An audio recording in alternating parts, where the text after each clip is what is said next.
Breaking news, it tempers again. Everybody's mad online. Parliament's debating while the comment section's losing minds. Protests in the streets tonight, banners in the rain. Tommy grabs the microphone and tries to stay sane. Left side shouting, right side too. Everybody's certain that their headline's true, but somewhere in the noise another page. Welcome to Tommy Temper, where the facts get checked and the jokes get better. From Canada out to the world's wild weather, we talk it out, maybe laugh together. Yeah, the chaos rolls, but we still remember. Keep your cool with Tommy Temper. Convoys rolling, speeches fly, cameras everywhere. Experts argue nightly like it's political warfare. When Tommy pours another coffee, smiles at the scene, says common sense still fits somewhere in between. Trending topics, outrage storm, everyone declaring the new world norm. But reason sneaks, spasm, and a folding chair. Welcome to Tommy Temper. News and nonsense mixed together. Serious talk, but light as a feather. Laugh through storms, we can't control forever. When tensions rise, just regroup and center. Tune it in with Tommy Temper. Take a breath, check the source. Debate without going full force. Disagree, but keep it clever. We're all riding this ride together. Welcome to Tommy Temper, where calm survives the loudest pressure. Truth with humor, that's the measure. Making sense of the global theater. News gets wild, but hearts stay gentler. Stay reasonable with Tommy Temper. Remember, folks, if everybody's yelling, somebody's got to bring snacks and logic.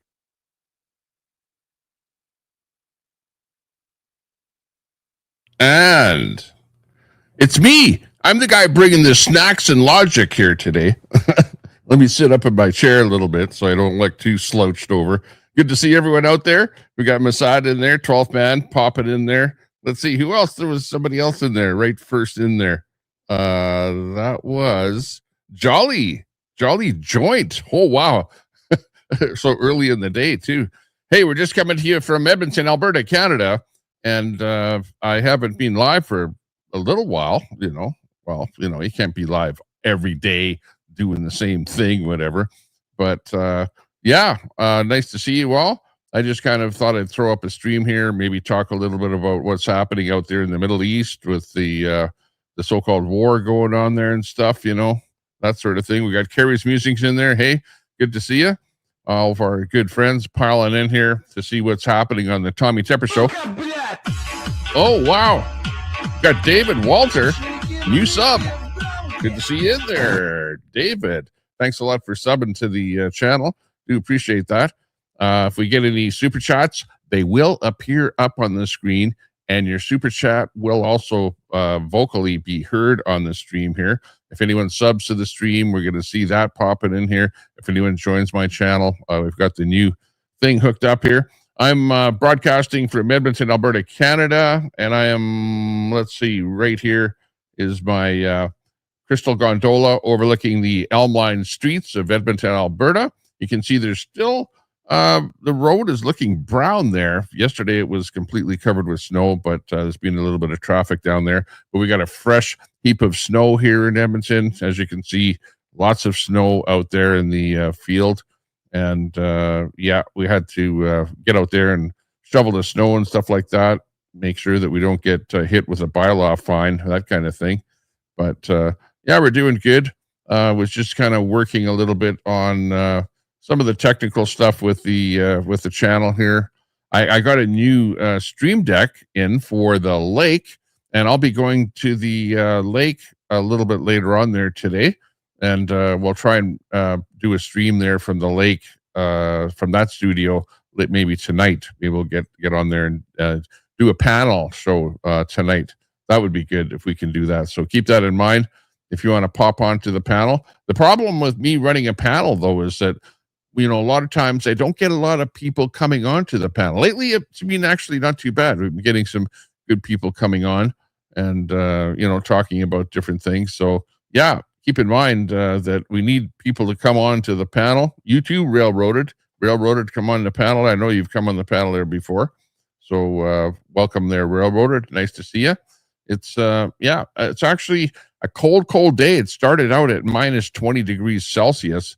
First thing in the morning, and it's warming up just a little bit, but I went outside to put a little bit of food in the bird feeder. That's a bird feeder right out there.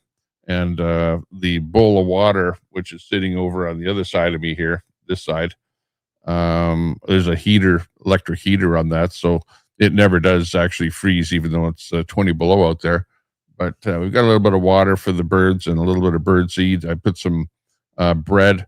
They don't like white bread too much, so that's a good sign to you. If you like eating white bread, don't eat white bread.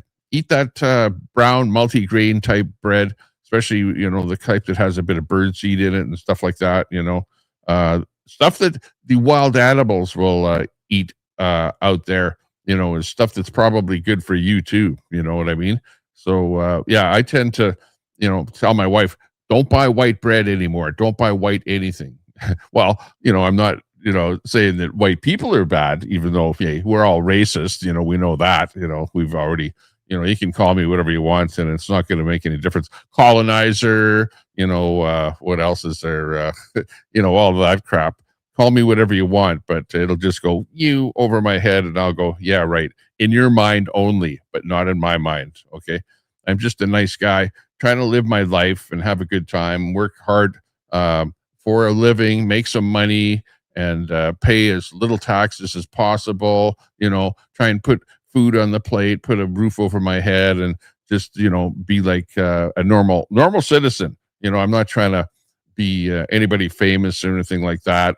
Not any kind of a celebrity. You're the celebrities out there. The people in the chat, you're all the celebrities popping in here and typing in the chat and saying hi and stuff like that. You're the ones that are becoming famous, because I'm not live hardly at all doing my thing, but you guys are typing in chats all over the internet there all day long, having fun, and good to see you. Anyways, Mama Red in there. Hey, thanks for popping in. Hopefully somebody turns on a couple of switches there for me. Oops, I accidentally pushed the wrong button there. Hang on. Let me come back to that studio cam there. There we go. I need to go in the back end here for half a second here and just find my stream and turn on a couple of switches so that we're looking good. So let me just refresh a couple of things. I hate this, that I can't set this stuff up ahead of time. Well, I could, but then I'd have to put a timer on it and go, oh, the stream doesn't start for 2 hours or something like that. And then after that, then you got to do a whole bunch of other crap. And the problem is I'm streaming to multi locations at the same time. We're streaming to Facebook, we're streaming to YouTube, and we're streaming to X. So those are the 3 platforms that we're on. And I'm just turning on a bit of stuff here, saving that, looking good. Let's see if our customization is turned on here. Oops, what happened there? Hang on. Why didn't that save? Or did it save? Yeah, maybe it did. I think it did. Customization, I think we have a mod out there that has turned on our sub. Oh, sub should be 1 minute. Subscribers from 1 minute, not 5 minutes. 1 minute is good enough as long as we have that turned on. I never like waiting for that. Don't you hate those ones where you go there and it says only subscribers for 2 years can comment? Have you ever run across that? I've run across that. Or only people that are members of the channel can actually chat. I hate those kind of channels. They're just greedy. They want you to pay money to become a member of the channel, or else you can't chat. Yeah, we like that slow mode for 5 seconds, and subs for 1 minute. So let me just turn that on there. Oh, maybe it is turned on already. I don't know. Let me just refresh that page and look in there again and see what it says. Subscribers for 1 minute. Okay, good. So that's set. Okay, good. We're back looking at myself in the studio and looking at the chat. Let's see what we have to say, what the chat has to say there today, because, you know, you're the ones that run the channel here. So we'll just look in the chat here. 8Ball, what is Tommy constipated? No, I'm not constipated. Although, you know, I probably could use a good dump or something here to feel a little bit better. Naked bread is pretty good. Yeah, exactly. Naked bread. Well, no, you want to have the multigrain stuff. You know, like stop buying white bread. Don't buy white bread at all. You want to have the fiber and stuff like that. You know. I heard something about fiber and sleeping or something like that. I don't know what that was there. Take the cold back north. Yeah, -20. -20 we started out the day with here today, first thing in the morning, and it will warm up a little bit, but it'll get colder again at nighttime. So, yeah, we'll keep the cold weather up here. I don't know what the roads are going to be like today when I drive from Edmonton to Sylvan Lake, because we did get a little bit of snow overnight, and they got lots of snow in Sylvan and down to Calgary. So I hope those roads are going to be in good shape. Well, by the time I leave here today after my stream, I'll be going down to driving down to Sylvan. So hopefully they will have the roads plowed and sanded and stuff like that, and that'll be cool. It'll be no hitting the ditch and stuff like that. Jeff did 10 years one time when the trolls ticked him off. Oh, yeah.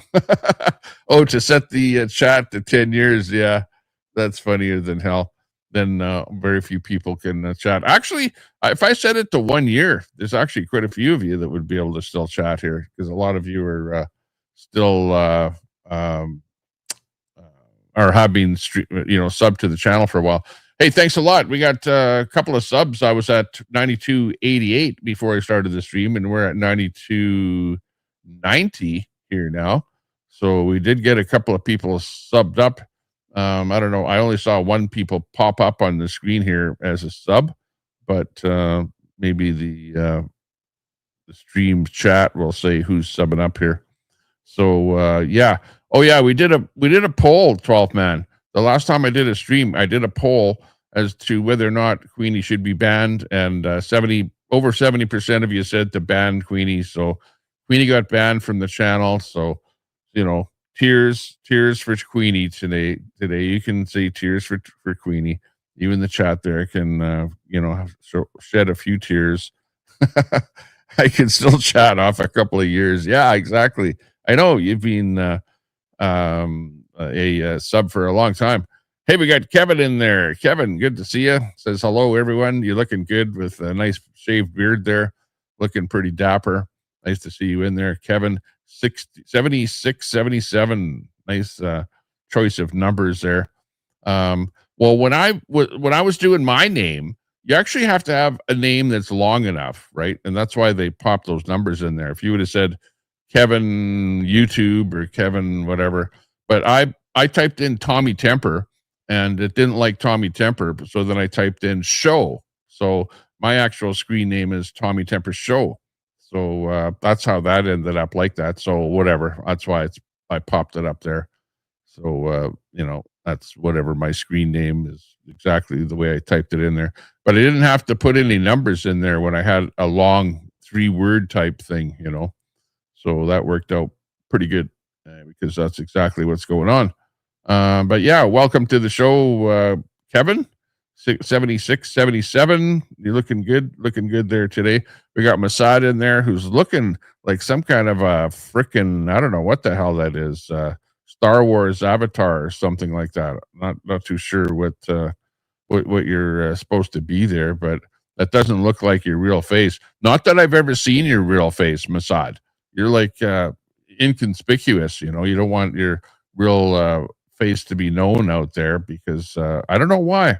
You never did say why. You used to come on panels a lot there too, Masad. But lately, I haven't seen you on any panels at all. But if I have a panel, you should pop up on it, and I want to hear what you have to say about this war that's going on in the Middle East. Oh my God, it's like lots of stuff going on. Let's see. My first little bit here is going to be this thing. Well, they have that Strait of Hormuz that's being blockaded. They're mining it. The Iranians are mining the strait there, and the ships aren't getting through, and they're lighting the ships on fire. Well, not lighting them on fire, but sending in those military. Well, not what would you call it? No, uh, I don't know, drones. I guess naval type drones with bombs on them, and they're hitting these ships. They hit a ship that's full of oil. Isn't that like an environmental disaster if you get all that oil floating on the water out there and then it all gets sticky on the beaches and the stuff like that? Well, it's all burning. It's a big fire going on there. So I don't know. Maybe it'll all burn up before it hits the beach, but probably not. But, they're definitely in Iran creating a big environmental disaster with what they're doing. So, it's terrible, terrible. In fact, we can pull up a couple of shots of that if I look through the internet here, and we can see what those ships look like that are on fire. I'm sure you've all seen that stuff, and it's terrible, absolutely terrible. Carrie in there. Hey, Carrie's Musings. Good to see you. Thanks a lot for being on my panel. I think the last time there, looking good. Nice to see you.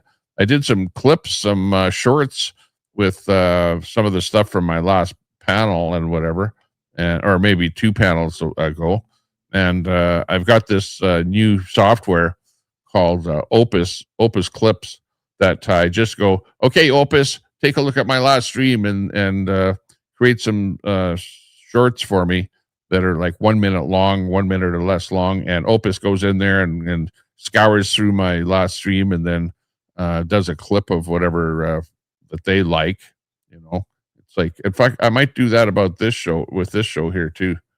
And the only thing with those clips is that they like things to be a little bit smaller. So maybe I'll make this a little bit smaller. There you go. So it ends up in the clip. But yeah, we've got the Strait of Hormuz is the latest big problem for Trump in the Middle East because Iran is not letting any oil ships through there.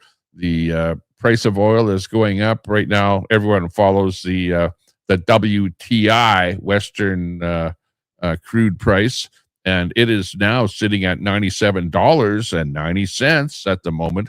And also the other one that everyone watches is called Brent crude, which is now at $102. So those prices have actually popped up a little bit here over the last day. They were up like over, let's see, WTI crude was up as high as $113, $118 at one point there, and then it popped down a little bit, and it's kind of hovering around that 90 and just under $100, 97, like I say, right at the moment. So yeah, the ships aren't getting through that are full of oil, except they seem to be letting some ships through that are going to India, and I think they hit some kind of a Chinese ship there. So I don't know, maybe they're not getting along with China. I thought that Iran was getting along with China, so why they hit some kind of a Chinese ship, I don't know.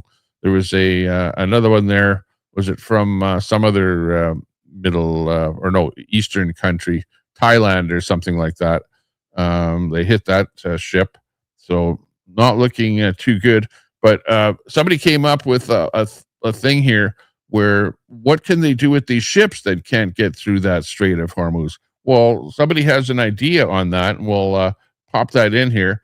This is what they should do. They should just put wheels on those ships, and they can go around and bypass those, things that are getting bombed in the strait there. This is maybe a good idea. Yeah, they're putting in not landmines, but some kind of water mines. They're mining the water in there too. What the heck do you call those things there that are in the water?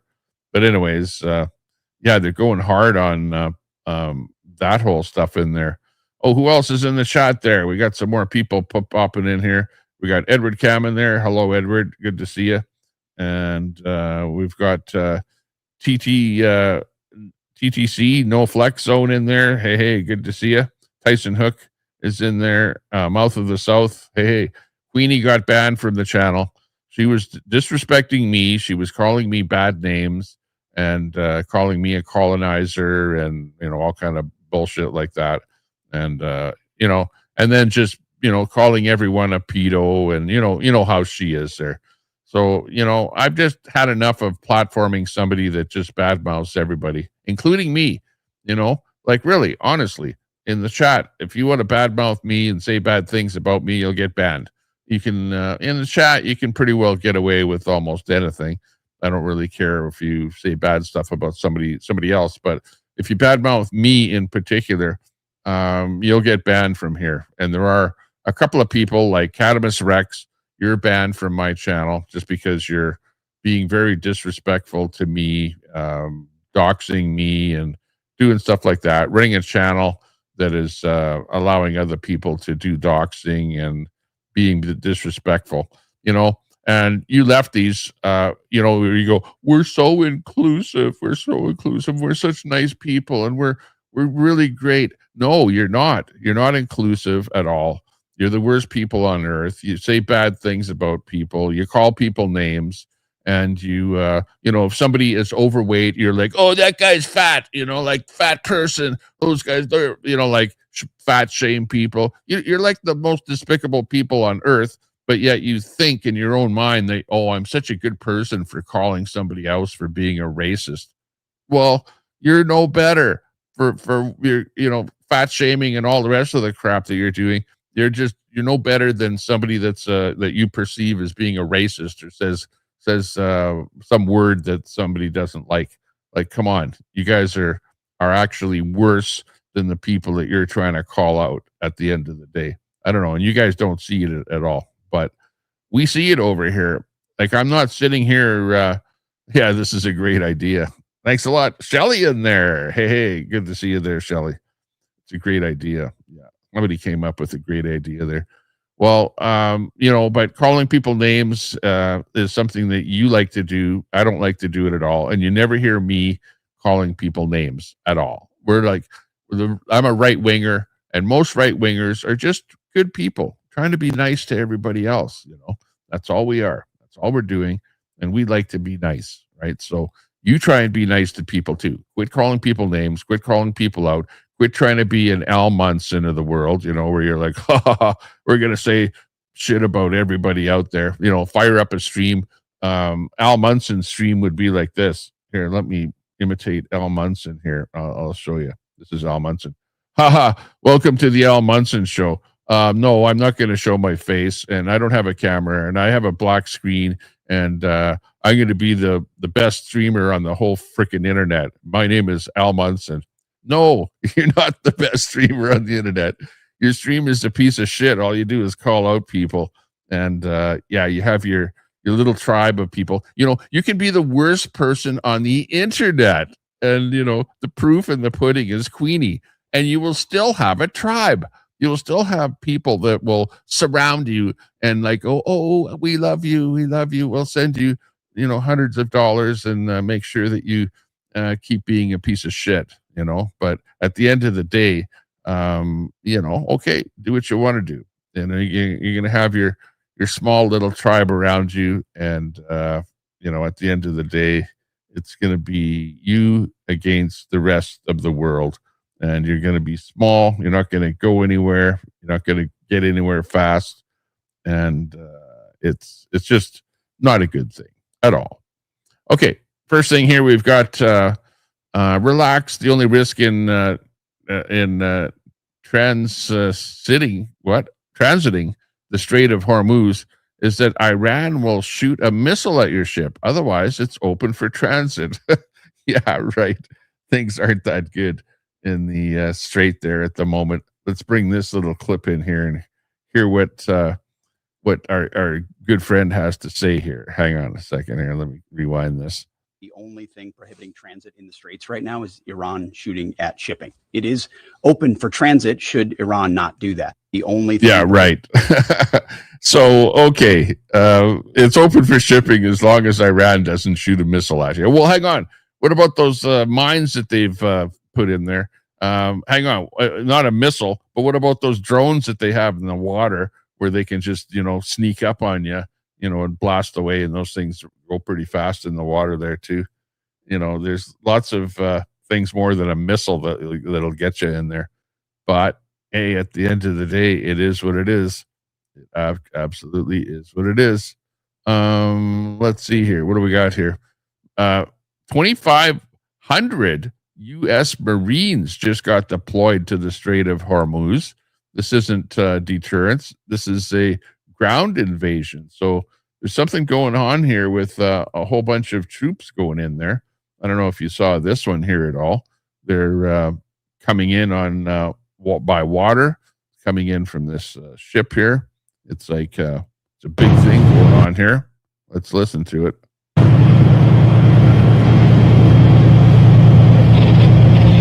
Look at that. They're being deployed. What's going on?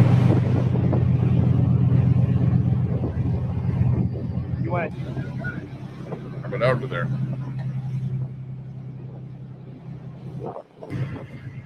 Look at that. It reminds me of D-Day. Remember D-Day? That's how the Americans and Canadians and whatever, different military ended up coming to the shore there of France. And this kind of looks like the same thing. So it's just the boots on the ground thing that's going on now, where they're going to be heading right onto the territory of Iran. What are they doing? They're on some kind of a little boat there. And that, to me, that looks like some kind of a deployment thing. So I'm not sure. Are they just sailing around, or they are doing something? Defense Secretary Heightened just approved a full Marine expeditionary unit to the Middle East. Combat ready. Hang on, let's see what else it says here. Let that sink in. The problem: Iran has paralyzed the Strait of Hormuz. 20% of the world's oil flows through the 21-mile gap. The strait has been effectively shut since March the 2nd, and oil ripped from $65 to $100 a barrel in 13 days. Airstrikes have not reopened it. The deployment. Okay, this is what's happening. 2,500 Marines with their own air support. No runway needed. Amphibious assault ships, Harriers, LAVs, artillery, designed for one thing: seizing territory from the sea. Iran has anti-ship missiles lining both the sides of the strait. 50,000 missiles and over $2 billion in warships. Amazing. Iran has 3,000 in naval mines, the largest mine arsenal in the Middle East. The strait is 21 miles wide. Every vessel is within range of shore-based launchers. Marine expeditionary units were the first ground forces into Iraq in 2003. 7 U.S. soldiers already died in 13 days. 1.1 billion radar station in Qatar destroyed. Iran fired 3,403 missiles across 9 countries simultaneously, and they're showing you reinforcements and deterrence. They're not showing you that you don't send in an amphibious assault force to deter. You send it to land. You don't deploy Marines to a shipping lane. You deploy Marines when airstrikes have failed. And airstrikes failing means ground war is next. Prepare accordingly. So this is where we're at here right now. This post is being throttled. Yeah, like it to keep it alive. But check it out. Lots of action happening. Like, what are these guys doing? Are they just floating around? Or are they going to be actually landing somewhere and it's just a boots on the ground deployment? Is that what's going on? I don't know. But I would say, yeah, probably. Like, what's next? Boots on the ground. That's where we're at. That's what's happening. And yeah, they're blocking the Straits of Hormuz. Oh, what do we got? We got something else going on here. Yeah, we got some stupid memes coming up here like this here. What's this one? Oh, I've solved the Strait of Hormuz problem. Yeah, just like the last one there. Okay, I get those ships going. And oh, I see. Offload the oil onto trucks, like he has in his hand, and then reload them again at that pickup point. No, because Iran can still send missiles over to the pickup point there at the bottom. So no, that's not going to work out either. It's not a good idea. No, it's actually a bad idea.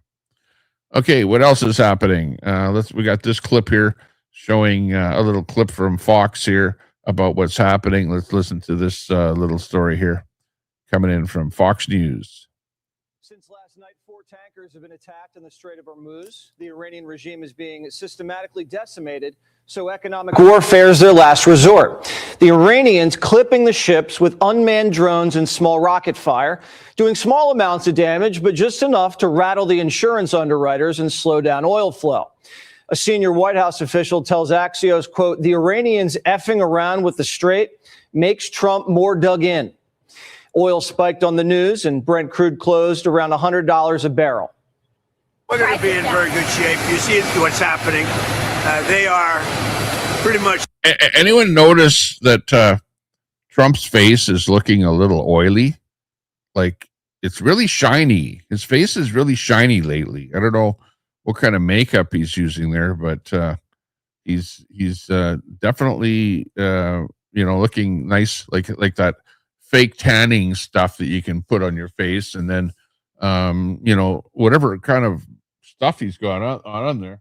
I think he's got the Johnson's baby oil look there. I don't know if you're probably wondering what I'm doing with this here, but yeah, we don't need to tell you. Inquiring minds want to know.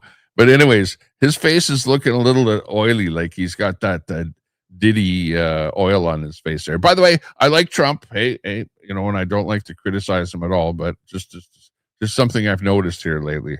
At the end of the line doesn't mean we're going to end it immediately, but they've got no Navy, they've got no Air Force, they've got no anti-air traffic, anything. They have no systems of control. We're just riding free range over that country, and now we're going to look very strongly at the Straits.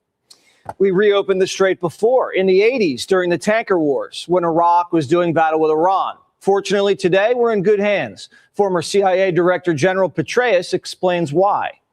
How wonderful that we actually have an admiral in charge of U.S. Central Command instead of soldiers like me or Marines like some of the others. He knows this strait. He's been through it innumerable times. He knows they were ready for this. CENTCOM Commander Brad Cooper's already sunk Iran's Navy, but they still have the Mosquito fleet, little speedboats. They're a pest in the Gulf. Some are loaded up with rockets and drones. They haven't yet, but Iran can also mine the strait. Mines can either be anchored to the seabed or moored on a chain and can detonate over 250 pounds of explosives. Wow. We've already sank 30 Iranian mine-laying seacraft, but the Iranians have mobile surface-to-ship missile batteries on the coastline. So the United States is going to have to strike Iranian ports and pacify any aggression on the shore. That's going to take a couple of weeks. Right now, the thinking is we can do it without boots on the ground. And while that happens, the U.S. Navy and others could provide convoys for the tankers. Is it your belief that the volume of ships going through the Strait of Hormuz will be improving immediately from now? It is my belief that as soon as it is militarily possible, the U.S. Navy... at this moment in time, I don't think so.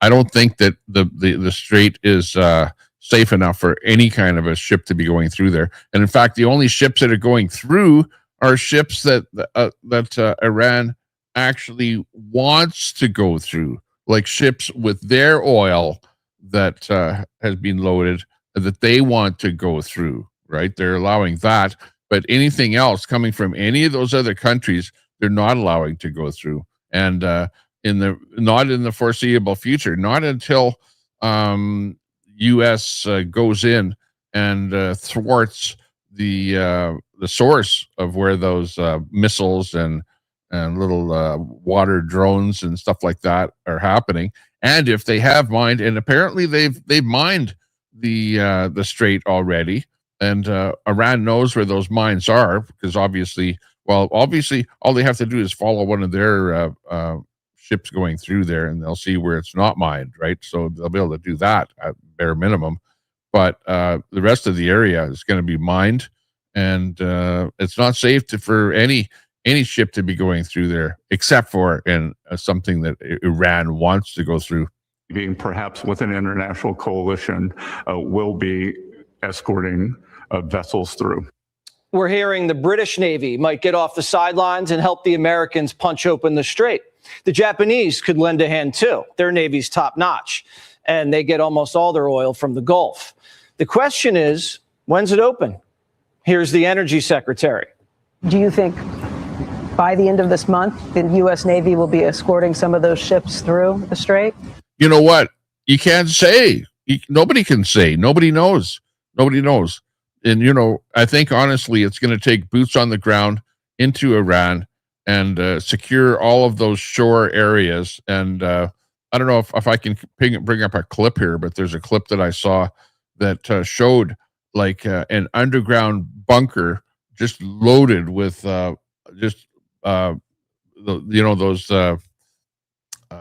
little boats, little drone type boats that they put explosives on, and the whole thing, the bunker was just filled of those little boats. So they've got a whole big supply of that stuff on hand in Iran there. So you got to find where those things are, and you got to get right to them. Bunker busters and stuff like that, or boots on the ground, or some damn thing to find out where those things are and stop them. And they also had mines in there and a whole bunch of stuff like that. So they're really well prepared, and probably more than one spot. I think that, yes, I think that is quite likely the case. But again, I'll be over at the Pentagon later today, but that is what the military is working on. And yes, a lot of critical materials come out of the Straits of Hormuz. It's not just oil that flows out of the strait. Hey, Brett, fertilizer, aluminum. The longer it's closed, the more prices for everything jump. The White House has it under control. Officials tell Axios this: no one's panicking, but it's a concern. In there. He's pulling out the stops. There's plenty of oil. It's just getting it on the market. That's the thing. We just announced a release of 172 million barrels of oil from the U.S. Strategic Reserve. Hey, squirrel, that should help lower there. Prices at the pump. Sean? Can you give us a timeline on when you're planning to tap the Strategic Petroleum Reserve, a timeline of when that could happen? We're going to be doing it very quickly, and then we'll fill it up. We'll fill up our reserves. The goal is to open the strait, finish the mission, and have gas prices back down to $2 a gallon well before the midterms. But the enemy gets a say. Economic terrorism's the regime's last. Okay, I see there where, Squirrel, you're saying who's giving you information. My information is coming from various sources, which, let's face it, all information that anybody is hearing could be considered as propaganda. If you hear something from Fox News, could be propaganda. You hear something from CNN, they give their spin on it. Their propaganda, right? You want to watch Al Jazeera? Well, you're probably going to get the Middle East spin on the news, right? So watch everything, and take everything with a grain of salt. And I'm just spouting out what I'm hearing out there, and of course, it's my version of what I'm interpreting as my propaganda. And yeah, it's all propaganda at the end of the day. So yeah, take it with a grain of salt. Last bit of leverage. What's left of their intel branches say controlling the strait gives them power over the global economy, and they're hoping Trump folds. But the president just busted out his economic toolbox. He's backstopping the insurance markets, lifting oil sanctions, invoking the Defense Production Act and the Jones Act, which is going to shave about 10 cents off every gallon of gas. But Operation Epic Fury can't be considered a success if we don't take full control of the strait. This is a major test of the president's resolve. It's only been a week and a half, and we've already killed the Ayatollah, his top brass, knocked out their Navy, Air Force, most of their missiles. But we still have a little more work to do dealing with the drones, hitting their defense industrial base and targeting the Army, militia, police, and the Guard. The president said the operation should take 4 to 6 weeks and that we're ahead of schedule. So far, the United States has only suffered 7 casualties, and God bless those brave souls. But there's no debate who's in control. Most people say it's already been won. It's just a question of when.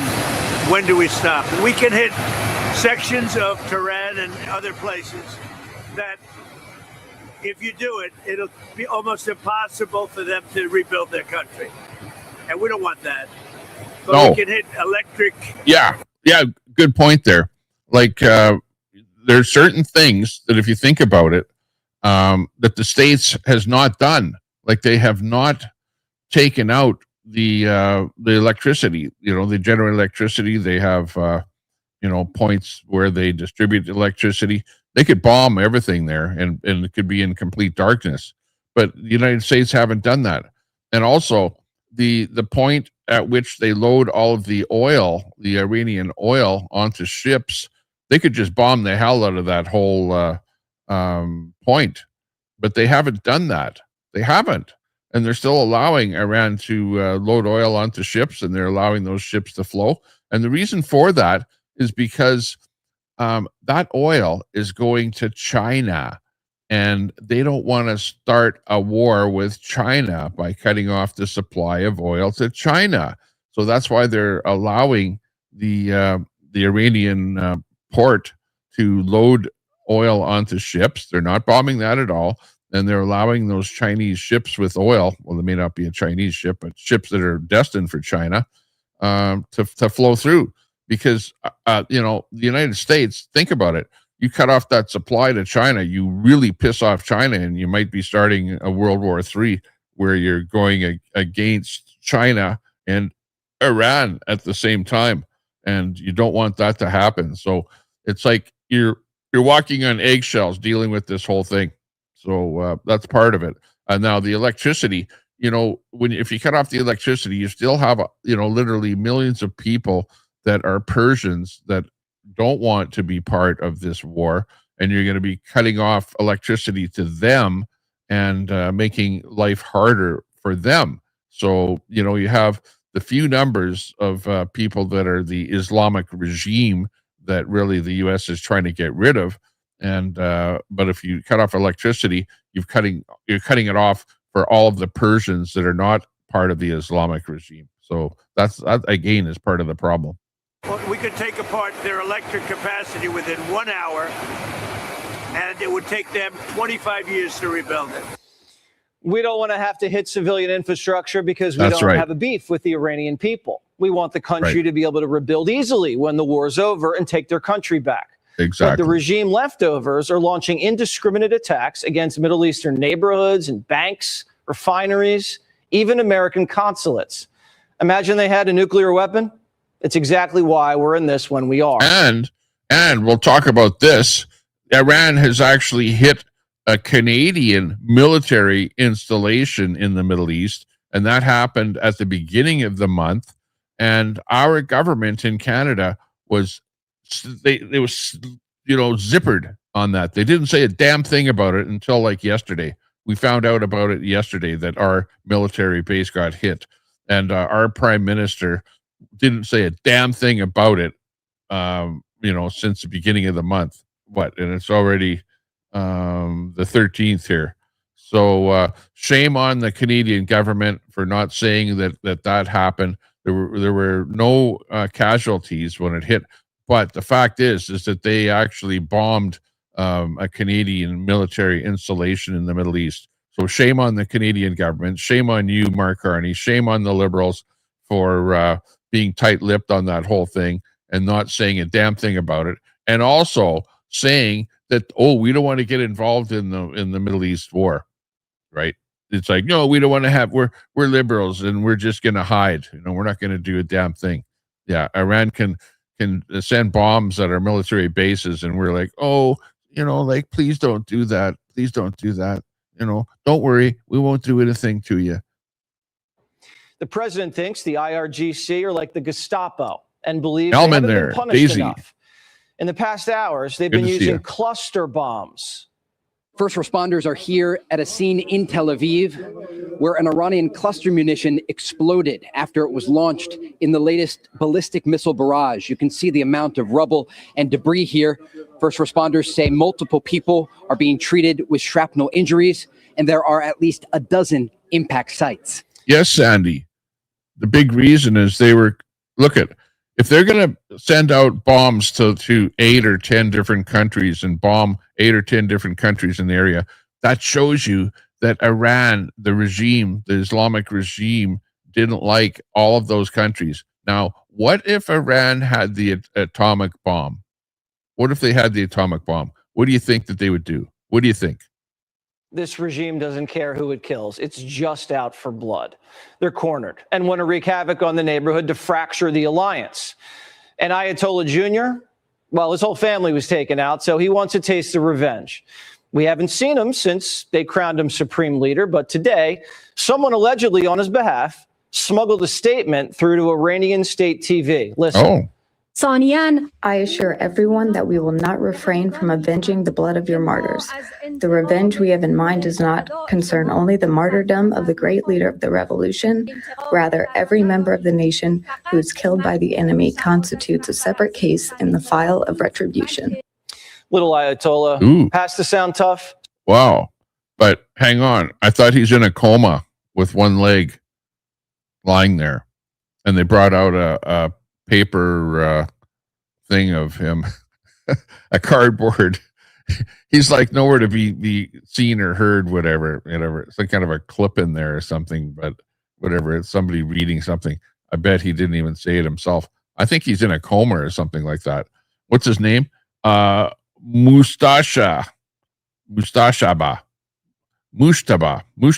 That's what his name is there. Ayatollah Mushtaba. Oh, no. Mushtaba Khomeini. That's what his name is. So the population doesn't start a revolution. But reports say he's wounded, hiding in a hospital underground. Other reports say he's in a coma and might have lost a leg. It's kind of like the Biden situation. You don't really know who's running the country. Yeah, kind of like the Democrats there. You don't know what the hell's going on. So how weak is the regime? Hard to say.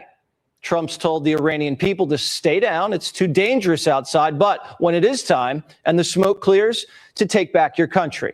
A source tells Axios that there are going to be efforts to unleash forces inside of Iran and re-energize the population to topple the regime.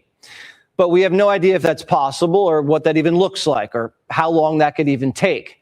And the Iranians are still sitting on some uranium they squirreled away after Operation Midnight Hammer. That's too dangerous to leave in their hands. They're highly motivated to nuke up as fast as they can because it's their only defense. That makes Pickaxe Mountain, Iran's fortified underground facility, a major target. It needs to be secured, and that could require special forces at a later date. So there's some unfinished business in Iran: uranium, Strait, Ayatollah Jr., and more military targets. The commander-in-chief seems patient and resolute, sensitive to the markets, and ready to see the mission through. The United States cannot let a Chinese terror proxy control oil flow. If we win this war in Iran, we win the war against China. It's that simple. Okay. So, yeah, it's just that simple. Just that simple. Notice that he referenced China in there, too. The war against China. What war against China? I didn't think that the U.S. was in any kind of a war against China. I thought it was just they didn't like the fact that Iran had the capability of producing a nuclear bomb. That's the one of the biggest things there. I don't know. Squirrel says, isn't that called interference in another country's affairs? Coup? A coup? Yeah, and these people don't like it when others interfere in their country's affairs. Holy F. Well, yeah, but think about this, that the Islamic regime in Iran has been doing a whole bunch of terror type stuff in the Middle East for the longest time. And for the last 40 years, like, come on, they killed, I think, over 200 Americans at a military base in the Middle East there, you know, and they're constantly going in there and providing funding to attack Israel. And they're just a bunch of trouble causers in there. If you've been watching over the last 40 years, everything that's been going on there. It's just continuous. And they've been trying to, I think in order to have some radioactive material for running a power plant, you have to enrich it to the 20% level. Well, they've been trying to enrich that to uranium up to a 90% level and going, no, it's just for use in a power plant. No, you don't need 90% enriched uranium for that. So they've been spinning those enrichers for the longest time. It's been going on for years and years and years already, trying to stockpile, high grade uranium for bomb purposes. Like everybody knows that. If you don't know that, well, you must have had your head in the sand or something. And whenever the U.S. goes in there and bombs it, or does something with it, well, they can still retrieve the uranium. They can still go and dig it out and get that uranium, and then start enriching it again and start working on the whole bomb thing. And that's really what they're all about. So in between Israel and the United States, they've just said, you know what, enough is enough. We're going to go in there and we're going to take care of this problem, right? And that's it. And that's exactly what's happening. Let's listen to this clip here. Let me just resize it here to give us more of a screen in here to view it. Give it a little bigger here. Okay, here we go. We'll listen to this bit here. Okay, we got Brett in there with a super chat. Here we go. Money talk. Here comes the money. Oh, Brett. Thanks a lot for that, Brett. The U.S. overthrew the democratically elected government of Iran in 1958 and installed the Shah that brutalized the Iranian people for decades. Brutalized. Okay, Brett. Thanks a lot for that super chat. Appreciate that. Let's listen to this clip here. Our new supreme leader is very much alive. Today he went to the beach to walk, enjoy the sun, get a little tan, enjoy delicious margaritas and sexy mamacitas, He totally alive, you guys. He not in a coma in hospital or anything like that. Oh, and he is totally not impotent. His PP works perfectly fine. He laying pipe everywhere he go. Women are like, oh my God, supreme leader is big powerful stallion. His PP works so well. Anyway, everything is fine in Iran. Thank you for asking. Bye-bye. Our new supreme leader is very much alive. Oh, man. Today he went... Cut. Okay. Yeah, like I said, lots of propaganda here. And where is the supreme leader? Oh, we actually have caught him out at the beach there. Here he is out on the beach. It is Iranian supreme leader suntanning out on the beach. He looks a little cardboardy, but what the hell? Can't make this shit up. Yeah. Is it propaganda? Yes, it's all propaganda over here on the Tommy Temper Show. We're giving you the very best of the propaganda out there. You can't make this shit up, honestly. It doesn't get any worse than that. Oh, yeah. Let's see. Oh, hang on. Oh, this is going to get me. They're coming up with this new thing in Canada, this new law where you get thrown in jail for saying stuff. So, I don't know. I might get thrown in jail for saying this. There's a trans-identified sex worker has entered the Hamilton mayoral race in Canada. So I'm not going to talk any more about that. But there's all kind of crap like that starting to appear. We're in a bad shape. We're in a bad shape. And here we have the new Mustasha Khomeini in this clip here. Let's see here. Let's set this up here so that you can see it. He's a little bit cardboardy, as you can see. And people are saying that he's in a coma. I don't know if he is in a coma or not, but this little clip here shows that he's out on the desert. The desert tests our resolve, but we stand firm. Oh, Mostaba. Oh, poor Mostaba. He got hit with some water and his cardboard disintegrated out there on the desert. These things happen, you know, at the worst of times when you're out there. These things happen. Oh, this is the other thing here in Canada. Breaking news, just in from the Middle East. They're now selling this product in Canada, believe it or not. They're selling cow urine. It's called Gau Mutra, and it's being sold by Hindu grocery stores in Canada. Get this. How is cow urine able to be sold for human consumption? You know what I mean? Like, it's kind of weird. It's like you can't even buy milk, raw milk in Canada. It's got to be homogenized milk. You can't buy raw milk, but yet you can buy cow urine in Canada. So pick yours up on your next trip to the Hindu grocery store, because it's there for you to actually consume. I'm not sure why you would consume it, but these things happen. We have this one here about Mark Carney, and he is not looking good these days. Let me see here if we can bring this in here. Oh, hang on. Let me just do one thing here to make sure we can see everything. Okay. Bring this in here. This is about Mark Carney. And the latest, like I was saying, with our troops got attacked by Iran, and Mark Carney apparently lied. Well, this is what this meme says here. It says, "I lied about our troops in Kuwait being bombed. I would have told you sooner, but you know, Trump is a bad orange man. And I lied about housing too. It's actually Iran's fault that we have a housing problem in Canada here. You know, nothing to do with 11 years of liberal incompetence. And hey, you know what? I'm a banker, so there's Mark Carney. That's what he has to say on the whole thing. Yeah, go figure. Go figure. Can't make this shit up, as they say.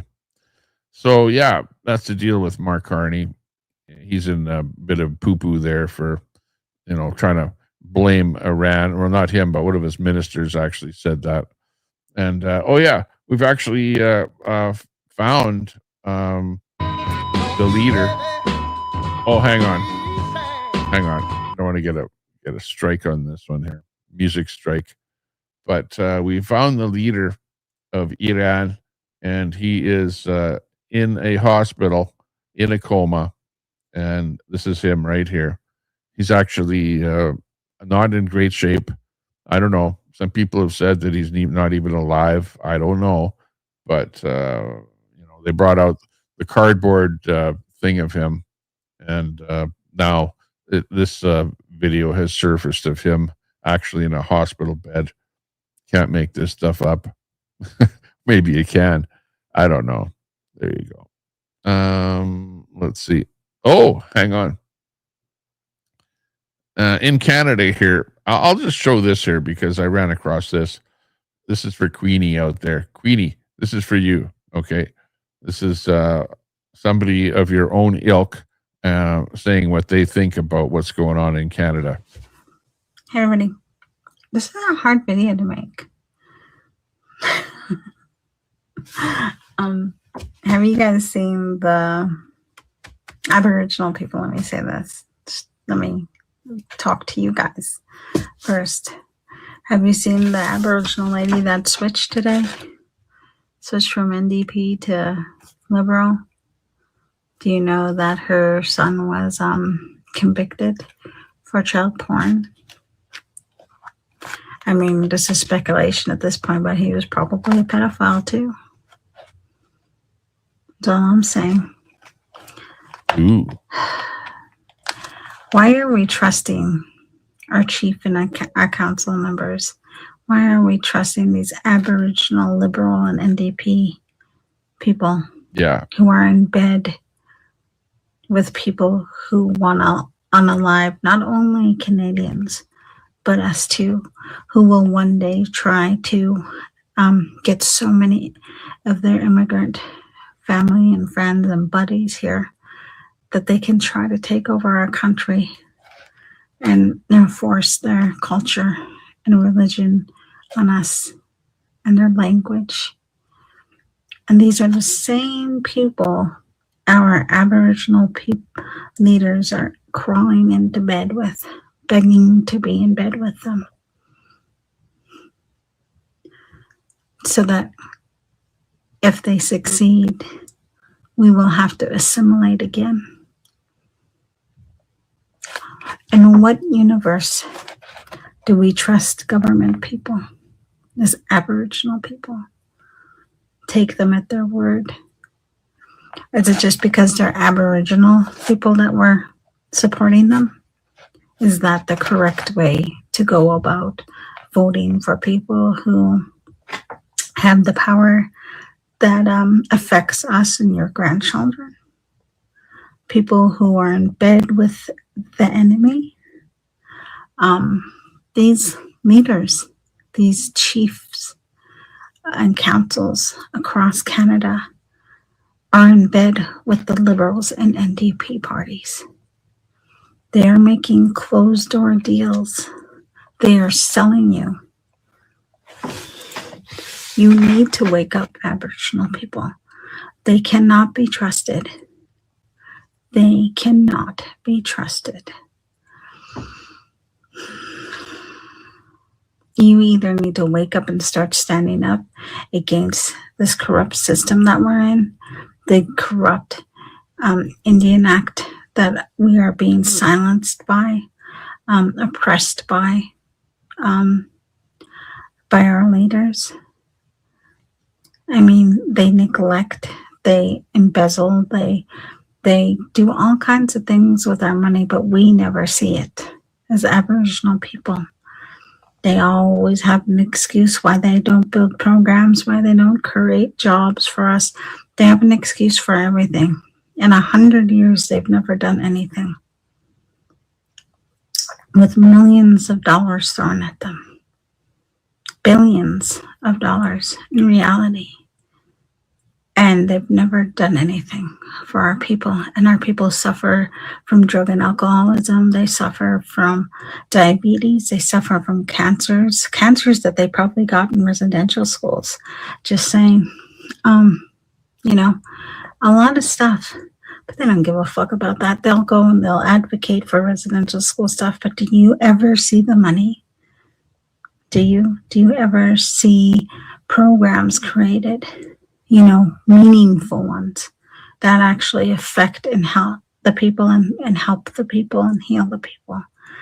In 100 years, they've never been able to do that. And that's because they manipulate the Indian Act in order to fill their own pockets and their families' pockets and their friends' pockets, while the minority of our people suffer.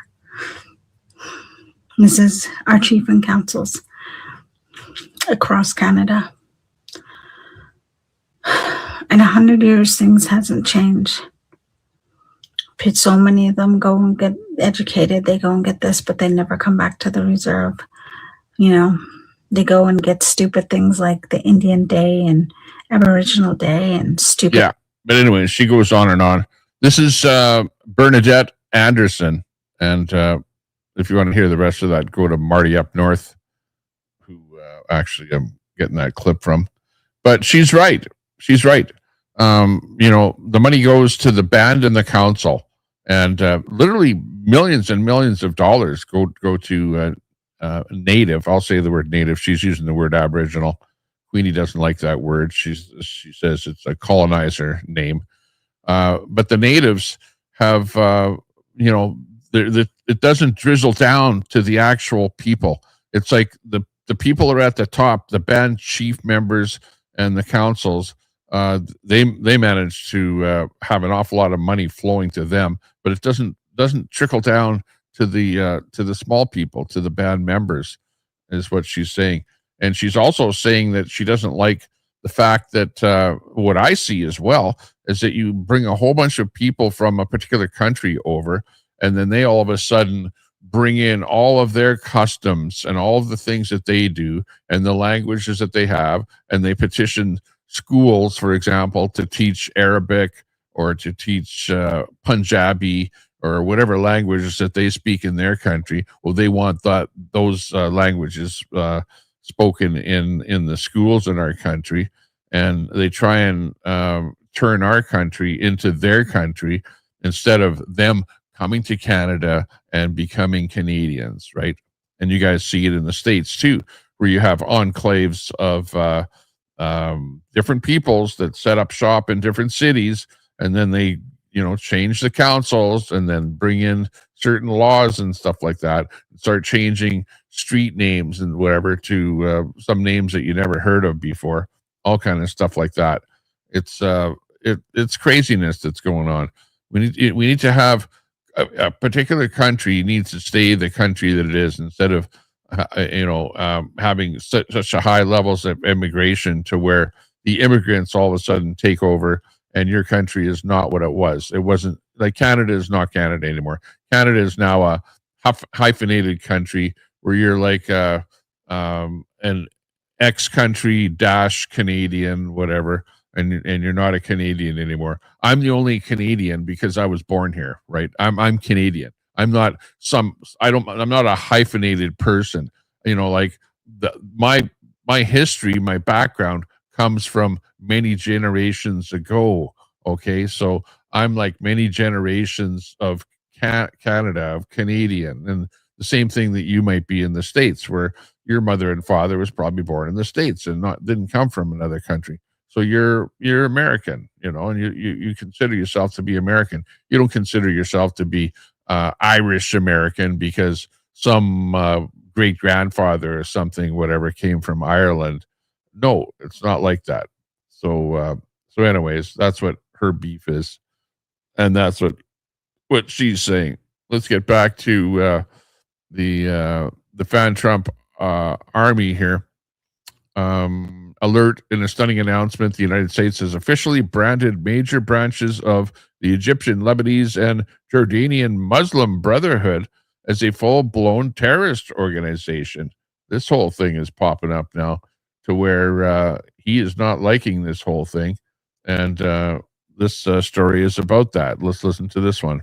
Muslim Brotherhood is very well organized network who is really threaten the European values and threaten European nations. They want back the Sharia law, and they are now trying to really interfere the democratic institution. This is why we need to recognize them as a terrorist group and put them on the blacklist. Okay, so there is the organization called the Muslim Brotherhood, and I think Trump has now deemed it a terrorist organization. I'm not sure in Canada whether or not that has happened, but you know how it goes. It's like with anything. There are good people. They don't care to take over the world. They just want to, have a job, start a business, whatever, lead their own life, and be a happy person. And then there's other people that they secretly, are part of an organization that is just out to cause terror around the world and to further their religion to take over the whole world. And that's what we see here. And I don't know. There are some countries that plain don't let certain people into their countries because they know that they're going to be nothing but trouble causers. And then there are other countries like the States and Canada and France and England and Sweden and places like that, where you just, carte blanche, allow everybody in. And now the word out is that in Canada, we've got some 400 so-called Islamic terrorists that have come from Iran that are now living in Canada. And we've just said, come on in. We don't really care about anything. We're just nice people to everybody. And, we treat everyone with due respect and we're such open arms that we want everybody into the country until they start doing stuff like shooting up the American consulate in Toronto and shooting up different religious places in Canada and driving trucks, U-Hauls and stuff that through the streets and trying to kill people and going Allah Akbar and stuff like that. Yeah, it's here. It's here in the States. It's here in Canada. We've allowed it in. Nobody put a stop to it. Everyone just said, "Come on in, open arms." We think that all of you are good people, even though we know that some of you are not good people. We'll just invite everybody in. But now we're paying the price because now these terrorist cells are starting to open up. You've got stuff happening in the States. And Marco Rubio sits down with the new leader of Iran, and they're going to hash things out. I don't know if they're going to be able to come some kind of an agreement. But Rubio is on the case right now. He's working it out with Mujtaba. Mujtaba. Oh yeah, he's looking good. His cardboard is a little bit wrinkled, his cardboard suit, but whatever. He's doing his thing there. Looking good, as they say. Okay, what's going on with these bombs and stuff here? Holy macaroni. They're like crazy out there.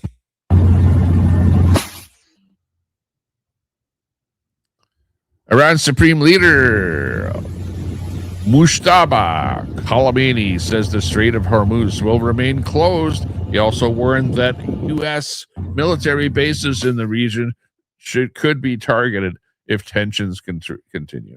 The Strait of Hormuz carries around 20% of the world's oil supply, making it one of the most critical energy routes globally. Okay, and there we see something being launched off of some kind of a ship there. I don't know if that's... I thought that the States got rid of or bombed all of the Iranian ships, so I don't know if that's the way they're doing it now. But anyways, that's what the clip is all about there. Iran is threatening to not allow ships through the strait.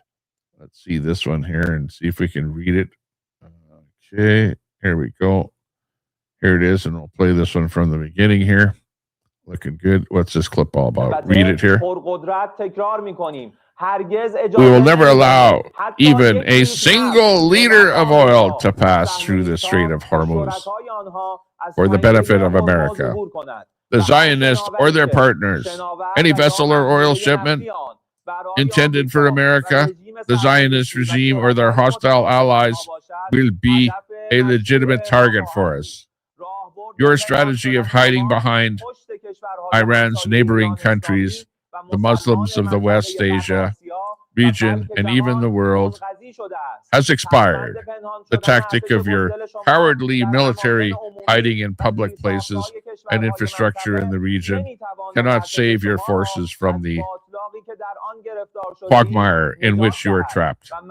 Your vital centers and bases are burning one after another in the fire you have ignited, and they will continue to burn again and again.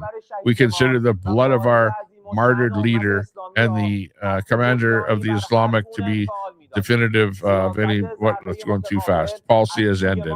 Strikes now pursue a policy of strike after strike until you are fully punished and regret your actions for once. Be honest. Stop pretending to be and admit you're defeated. Throughout American history and since the cursed inception of the Zionist regime, say it out loud and acknowledge your mistake. You have reportedly, in the presence of your waters, forces in the regions. Once your time is dared, come. Keep it up. This is hard to read this. He's going pretty fast. Aggression. We've been waiting for you to prove that your cowardly military is far smaller. What? I don't think so. This is what you call propaganda. Again, this isn't me saying this. This is Iran. You're in trouble, Trump, because they've got this guy on the case here. They want to see $200 a barrel oil. $100 isn't enough, so they're gonna put the pressure on that Strait of Hormuz there and make sure that you pay the price. And that's actually coming from Russia. RT, Russia television is where that clip came from, but that's coming from Iran itself, from the military division of Iran, and he's pissed off with you guys there. You hear what's going to happen. They're not stepping down. So I think the only way to nip this thing in the bud is to get those boots on the ground and to get over there. Here's this one here. This is a pretty bad clip, and it is the sailors that float in a lifeboat as they watch their ship burn after an Iranian USV strike in the strait. Here it is. This is not good. Looking bad. There's their ship burning, and they're in the lifeboat. Oh my gosh. It is terrible.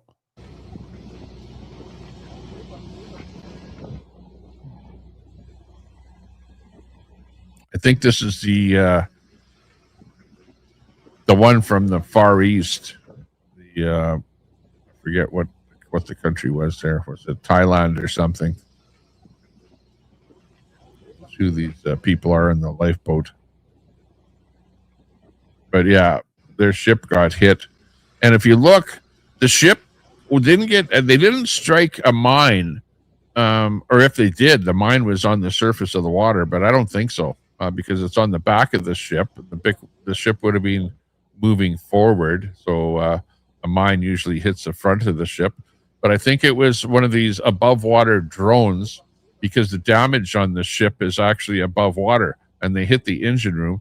And I think there was 3 people trapped in this engine room, and I think 3 people died in this hit from Iran on this ship. So yeah, not a good situation. This one is a terrible situation. Absolutely terrible. Troy, good to see you. Daisy's in the chat. We've got Tyson Hook in there. Sandy Foster keeping the drive alive. Mama Red in there. We got Masad in there. Looking good. Looking beautiful. We got Big D in there. Big D, good to see you. Russia and China making money during all this. Well, yeah, and also even Alberta with the high price of oil. It's only $70. Let's see. Our Western Canadian Select is $83 now a barrel that we're selling to the States. It's always at a depressed level, but $83 for our Western Canadian Select. Brent crude is at $103 a barrel. WTI crude is $98 a barrel here as we speak.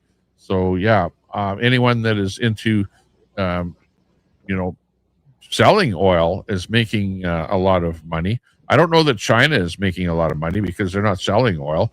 Russia is now making a lot of money with any oil they're able to ship to other countries, like to India or China or places like that.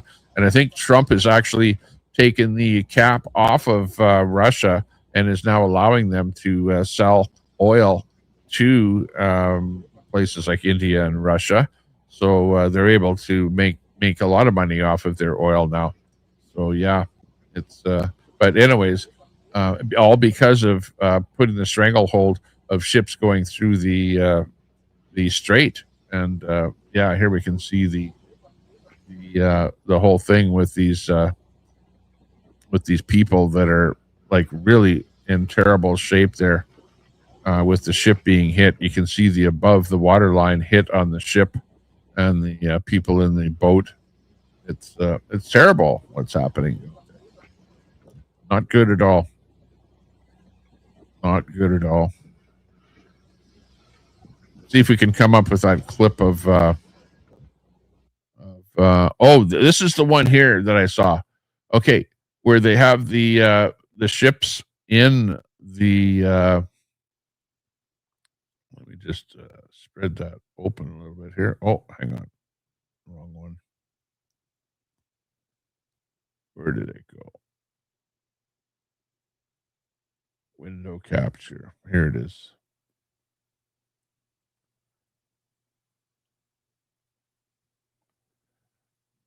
Let me just make it a hair bigger here. Okay, here it is. Okay, with this clip here, let me just play it for the beginning here. Okay, this one here, these are the drones, right?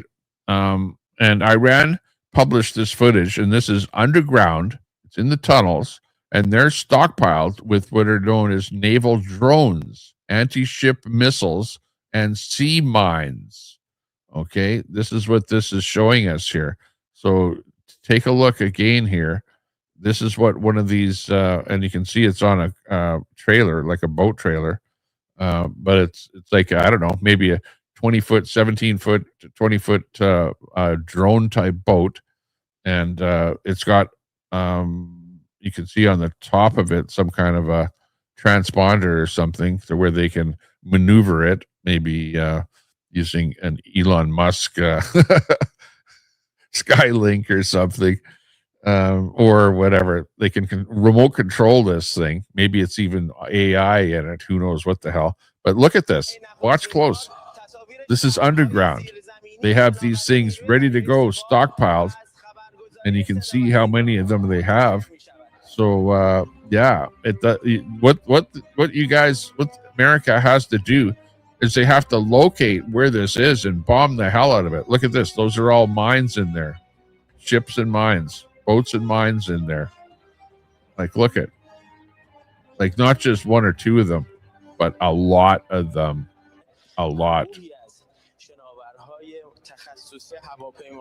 This is like bad.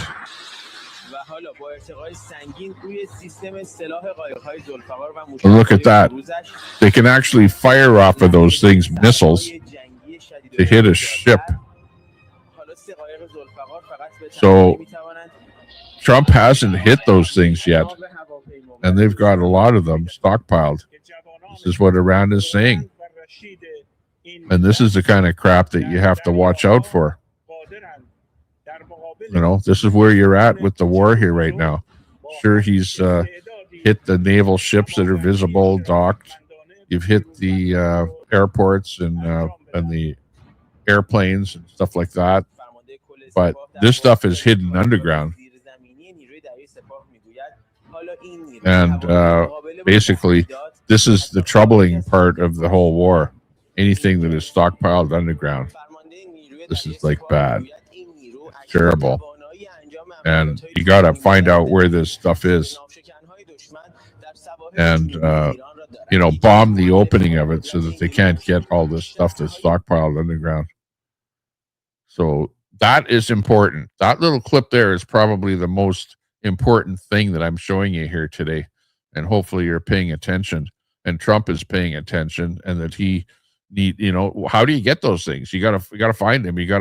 It's just the boots on the ground part where you got to send soldiers in there and, you know, find out where these things are. Now, they have to be somewhere close to where the water is. They have to be somewhere near the shore to where they can, you know, open up a bunker door and pull them out and get them right out onto the water.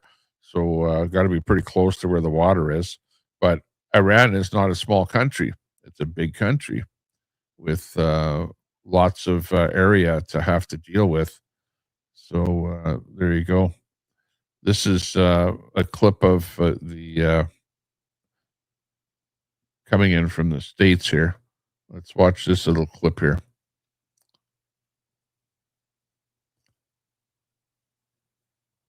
Can this torpedo sink a $4 billion U.S. ship? In the late 1990s, Russia revealed Ishkwal, a super-fast torpedo built to counter Western nuclear submarines. At the time, it was considered one of the fastest torpedoes ever made. Then, in 2006, Iran unveiled its own version, called Hoot, reportedly designed to move even faster. Hoot is believed to travel at speeds close to 100 meters per second, launched from submarines and naval platforms. It uses supercavitation, creating gas bubbles around its body to drastically reduce friction with water. The torpedo is about 8 meters long and could reach speeds of roughly 360 kilometers per hour underwater.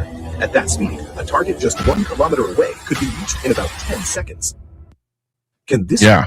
And is that the torpedo that they have on those boats that we were just looking at? Because, you know, they showed a video there of the boat where the boat maybe is remote controlled, but it also has some kind of a torpedo on it that can shoot off of it. And is that the torpedo that they're talking about? Could be. Could be. So these guys are pretty well prepared. And we just... this came in here. I was watching this one here yesterday, and this is the American-owned oil tanker was struck by an explosive drone, some kind of a boat near Iraqi waters. Yeah, it was basically a big kaboom. Let's watch it.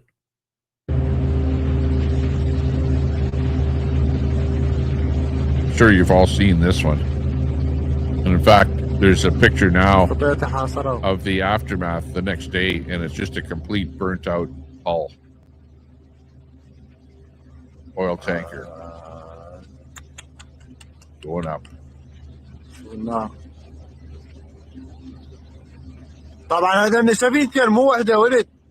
Let's watch that one again here. Absolutely. Wow. Crazy.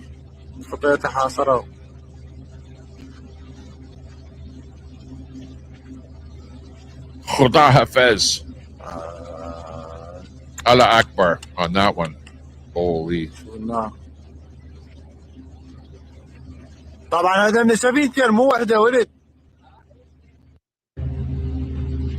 That's terrible. Oh my gosh, this war, it's really, it's looking bad. Here's another view here of, I think it's the same ship going up here, but just a different angle here. Let's bring this one in here. Watch this. Check it out. Not good.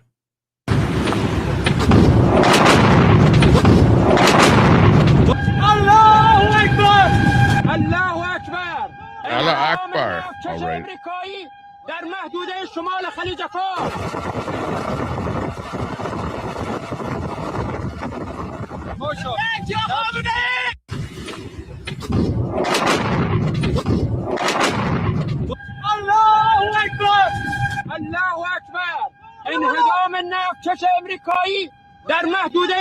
And this video must be taken from the guys that set the explosion off, you would think, because they're yelling Allah Akbar, which usually they yell if they're like in favor of what's going on. But on the other hand, you know, you hear them yelling that in Iran when they're being bombed as well. So I don't know.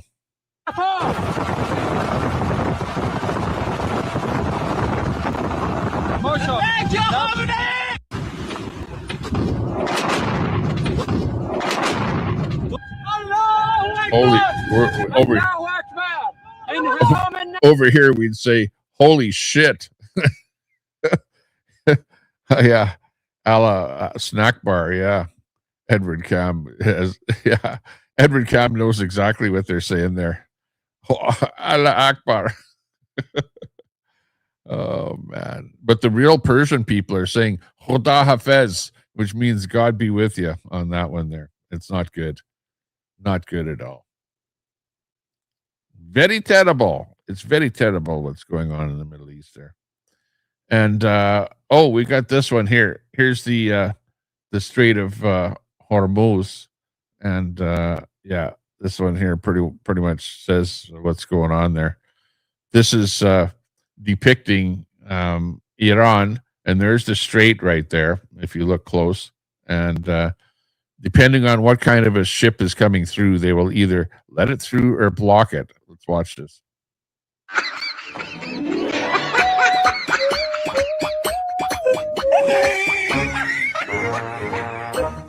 Uh-oh. Yeah. Okay.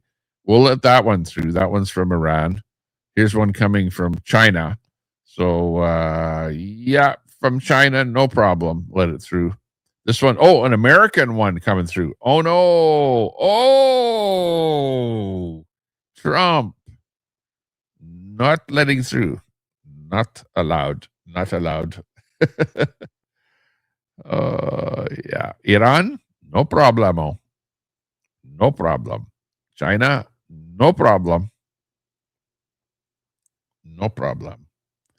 But if it's coming through from United States, yeah, I don't think so.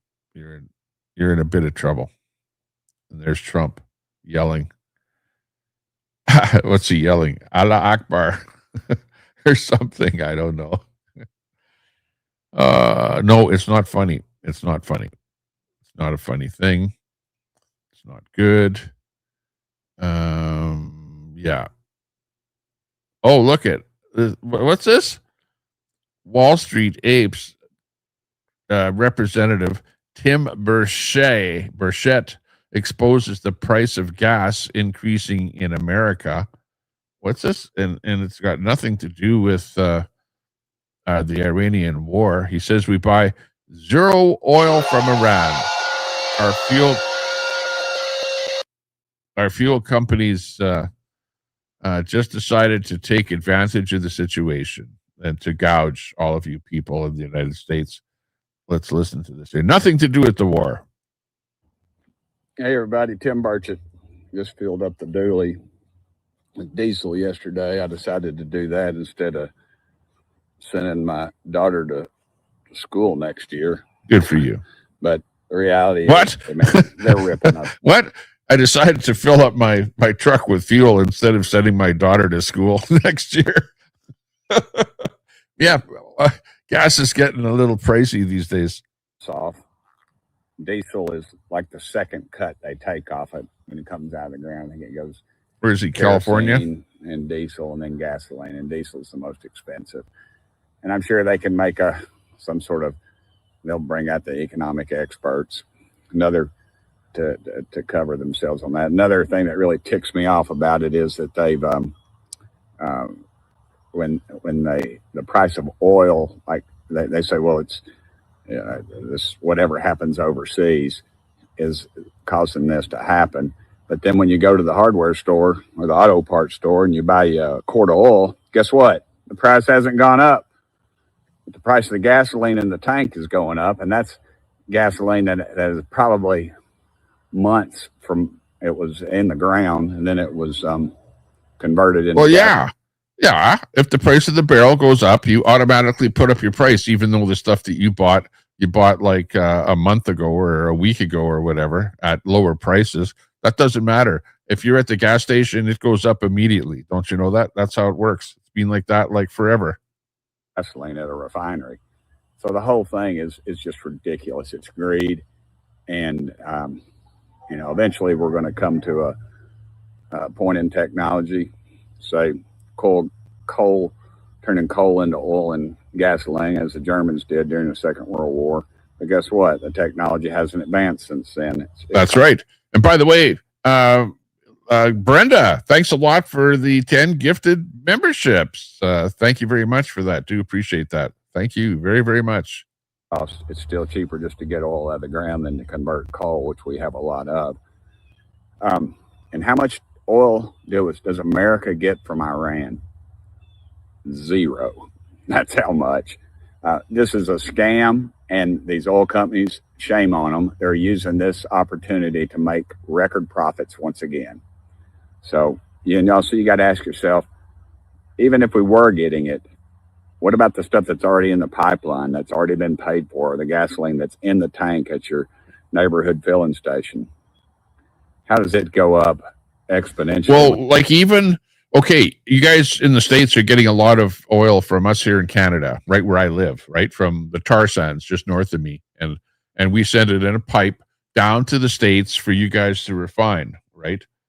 But the price normally would probably be about $20 cheaper or even $30 cheaper per barrel than it is right now. It's $83 a barrel.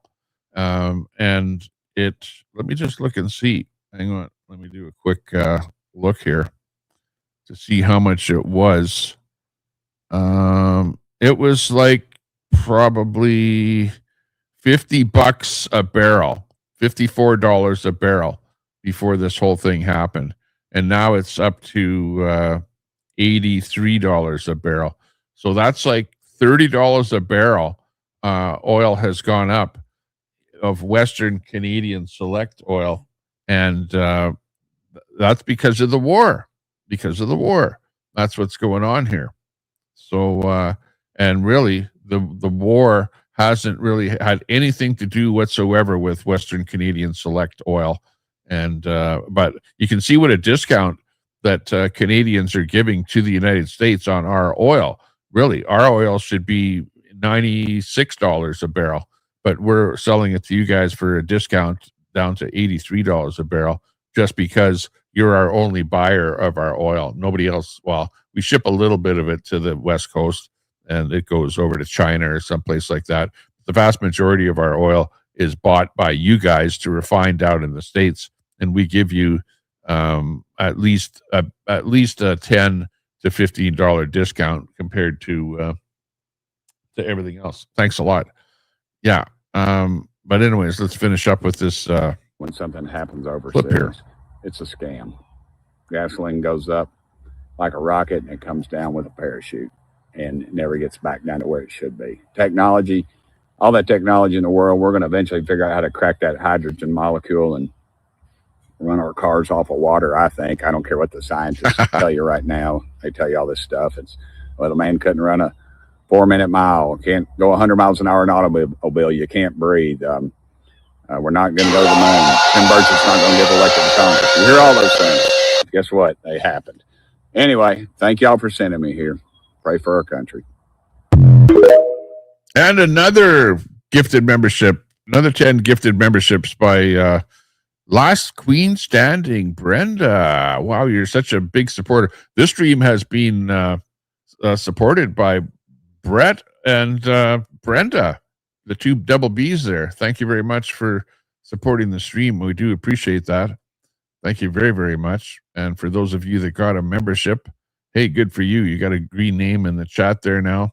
Build more pipelines and refine your own oil and prices would go down. I don't know. It's like the price of oil is dictated by, the people that buy and sell oil, like it's sort of like the stock market. It goes up like the stock market. And it really doesn't, like I say, you can have our oil here in Canada, which we basically just ship a little bit of it out to the West Coast to put on a few tankers, but vast majority of it is shipped down to the States. But yet the price of it has gone up. And likewise, right here where I sit here in Edmonton, I saw at the pump $1.34, and it was like $1.15 before this whole thing hit. So we went from $1.15 a liter up to $1.34 a liter at the gas pump right here where there's 4 refineries right here in Edmonton, and it's gone up like that. It's craziness, absolute craziness. Okay, my kid just got home and we got to head down to Sylvan Lake, so I'll be streaming later when I get to Sylvan Lake. I promise I won't, unless I feel real tired and pass out or something like that. We'll do a stream and bring the panel on and stuff like that, so you guys can chat about this kind of stuff on my show a little bit later there today. Thank you very, very much, Brenda, for those 20 gifted memberships in the channel. I appreciate that. And for all of those, thank Brenda, all those people that got a green name and are a member of my channel. Do appreciate that. Thanks for that super chat there, Brett, and anything else that I might have missed in the channel there. Do appreciate that. And we will see you the next time we go live. Thank you very much, everyone. Appreciate your company. And hopefully we've, with this propaganda out there, have had a bit of fun and learned a little bit of something here today. I don't know. It's craziness out there. But Trump is doing what he's doing to try and make Iran a better place for the Persian people to live. So I'm supportive of what he's doing. Absolutely. Okay, you guys. Have fun. Take care for the rest of the day. Breaking news, it tempers again. Everybody's mad online. Parliament's debating while the comment section's losing minds. Protests in the streets tonight, banners in the rain. Tommy grabs the microphone and tries to stay sane. Left side shouting, right side too.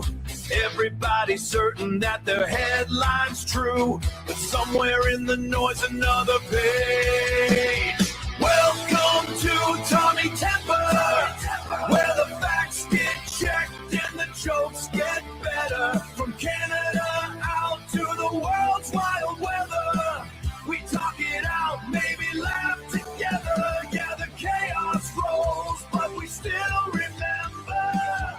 Keep your cool with Tommy Temper. Convoys rolling, speeches fly, cameras everywhere.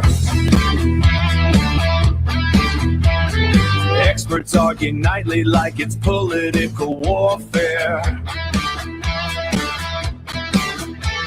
But Tommy pours another coffee, smiles at the scene, says common sense still fits somewhere in between. Trending topics, outrage storm, everyone declaring the new world norm. But reason sneaks, spasm, and a folding chair. Welcome to Tommy Temper.